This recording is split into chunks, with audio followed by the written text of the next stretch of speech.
समाजवादी पक्षातर्फे समाजाला घातक असलेल्या नीच प्रवृत्तीचा शेणदान करत निषेध करण्यात आला। यावेळी आरोपी दत्तात्रय गाडे, राहुल सोलापूरकर आणि डॉक्टर प्रशांत कोरटकर यांचे पिंडदान करण्यात आले।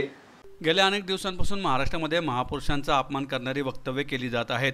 समाजवादी पक्षाचे नेते प्रदेशाध्यक्ष अबू आझमी अनेक दिवस विधिमंडळात आणि विधिमंडळाच्या बाहेर याबाबत UAPA सारखा गंभीर कायदा करावा अशी मागणी करत आहेत। त्याकडे गांभीर्याने लक्ष देण्याची गरज आहे। तसा कायदा अस्तित्वात येण्याची ही गरज आहे, जेणेकरून महाराष्ट्रात फोफावत असलेल्या अशा प्रवृत्तींना आळा बसेल। कायदा तर झालाच पाहिजे, मात्र प्रशांत कोरटकर, राहुल सोलापूरकर या दोघांवरही तातडीने गुन्हा दाखल करून कारवाई करण्यात यावी या मागणीसाठी समाजवादी पक्षातर्फे निदर्शने करण्यात आली।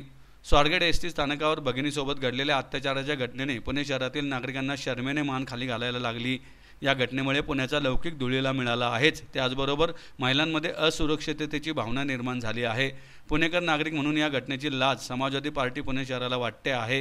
गुन्हेगारावर वचक बसवणारी कठोर कारवाई तर झालीच पाहिजे, त्याचबरोबर त्याच्या लापरवाहीमुळे ही घटना घडली त्या दोषींवर सुद्धा कारवाई झाली पाहिजे। या मागणीसाठी या गुन्हेगारी व्यक्तींचे पिंडदान करून निषेध करण्यात आला।